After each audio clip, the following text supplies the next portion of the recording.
Welcome back, history enthusiasts. Today, we embark on a captivating journey through time, exploring how Tunisia emerged as a pivotal battleground during the North African campaign of World War II.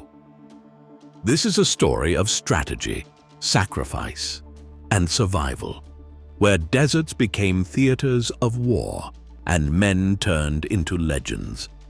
So, grab a seat and let's dive into the heart of Tunisia's historical significance.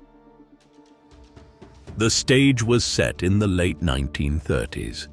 Europe was teetering on the brink of chaos as the ambitions of the Axis powers, led by Germany and Italy, collided with the resolve of the Allies.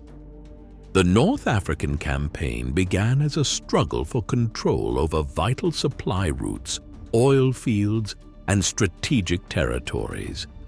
But why Tunisia? Geographically, Tunisia was a key stronghold. Positioned just across the Mediterranean from Europe, it became a gateway for both Axis and Allied forces. The fate of North Africa, and perhaps even Europe, would soon hinge on the sands of this ancient land. In late 1942, as the tides of war shifted, Axis forces invaded Tunisia. Led by General Erwin Rommel, the Desert Fox himself, they aimed to seize control of the region and push into the heart of the Mediterranean. With rapid advances, they sought to capture key cities like Tunis and Bizerte. Imagine the scene: the sun scorching the desert, tanks rumbling across the dunes, and soldiers fueled by a mix of ambition and desperation. The stakes were high, and Tunisia became the focal point of a brutal contest. But the Allies were not about to back down. With British and American forces united under the command of General Dwight D. Eisenhower, they prepared to counterattack. The Battle of Kasserine Pass in February 1943 marked the first major engagement in Tunisia, where American troops faced the seasoned veterans of Rommel's Africa Corps.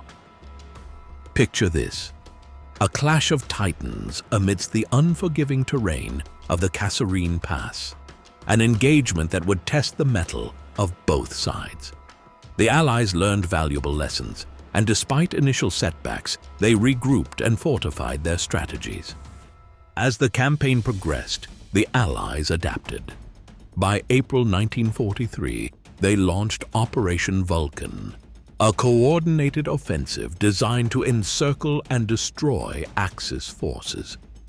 The Battle of El Guettar became a turning point, showcasing the strength of Allied cooperation and ingenuity. Can you envision the determination of the soldiers as they charged into the fray, united by a common purpose? The desert, once a battleground of despair, became a canvas for bravery and resilience. The tide was turning in favor of the Allies. With mounting pressure, the Axis forces began to crumble.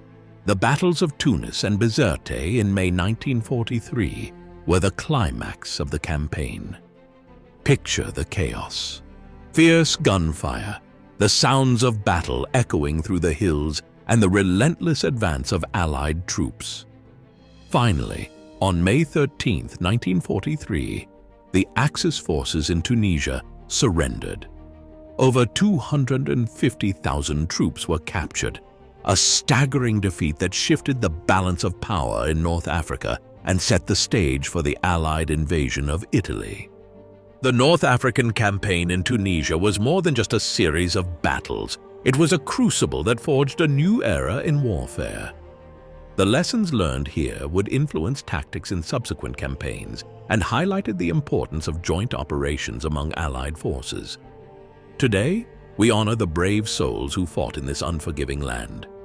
Their sacrifices remind us of the high cost of war and the enduring spirit of those who stand united against tyranny. Thank you for joining us on this in-depth exploration of Tunisia's role in the North African campaign and its journey toward independence. If you enjoyed this video and want to continue exploring captivating stories from our past, please like, share, and subscribe.